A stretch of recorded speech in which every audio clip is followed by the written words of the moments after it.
حضرت علی رضی اللہ تعالیٰ عنہ نے فرمایا، میں نے رب کو اپنے ارادوں کی ناکامی سے پہچانا۔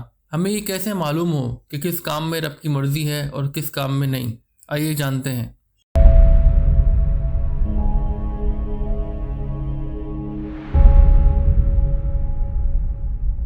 اللہ پاک قرآن مجید میں ارشاد فرماتا ہے، وَعَسَىٰ أَن تَكْرَهُوا شَيْئًا وَهُوَ خَيْرٌ لَكُمْ وَعَسَىٰ أَن تُحِبُّوا شَيْئًا وَهُوَ شَرٌّ لَكُمْ وَاللَّهُ يَعْلَمُ وَأَنتُمْ لَا تَعْلَمُونَ۔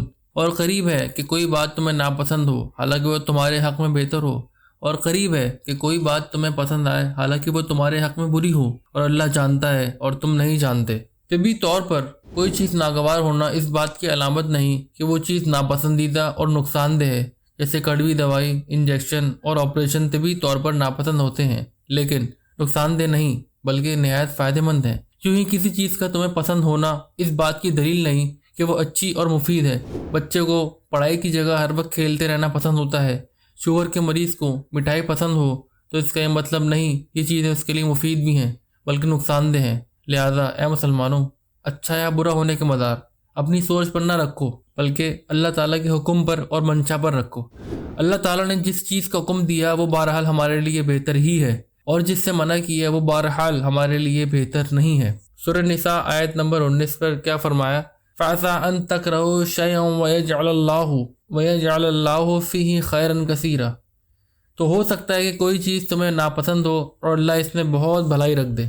یہ طریقہ زندگی کے ہزاروں معاملات میں کام آتا ہے۔ اس طریقے کو پازیٹیو تھنکنگ کہتے ہیں، یعنی اگر کسی کام یا چیز میں خرابی کی کوئی صورت پائی جا رہی ہے تو اس کے اچھے پہلو پر بھی غور کر لو۔ زندگی میں آسائشوں، راحتوں کے ساتھ ساتھ آزمائشوں اور تکلیفوں کا بھی سامنا ہوتا ہے۔ اللہ نے اپنے بندوں کو کبھی مرض سے تو کبھی مال کی کمی سے، کبھی کسی رشتہ دار کی موت سے تو کبھی دشمن کے ڈر سے، کبھی کسی نقصان سے تو کبھی آفات و بلیات سے آزماتا ہے۔ اور راہ دین تو خصوصاً وہ راستہ ہے جس میں قدم قدم پر آزمائشیں ہوتی ہیں۔ انہی مصیبتوں اور آزمائشوں کے ذریعے فرمانبردار اور نافرمان، محبت میں سچے اور محبت کے زبانی دعوے کرنے والوں کے درمیان فرق ہوتا ہے۔ اللہ تعالیٰ کی رضا پر راضی رہنے کے کیا فضائل ہیں؟ آئیے حضور صلی اللہ علیہ وسلم کے فرامین سے سنتے ہیں۔ پہلا فرمان، خوشخبری ہے اس شخص کے لیے جس کو اسلام کی ہدایت دی گئی اور اس کا رزق بقدر کفایت ہے اور وہ اس پر راضی ہے۔ احیاء العلوم جلد 5۔ جو شخص تھوڑے رزق پر اللہ سے راضی رہے، اللہ عز و جل بھی اس کے تھوڑے عمل پر راضی ہو جاتا ہے۔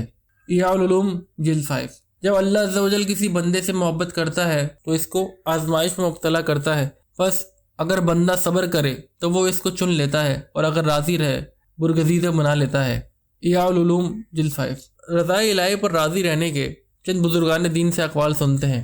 چند اقوال یہ ہیں۔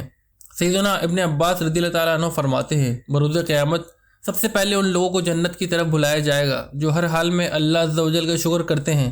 سیدنا میمون بن مہران فرماتے ہیں، جو تقدیر پر راضی نہیں اس کی حماقت کا کوئی علاج نہیں۔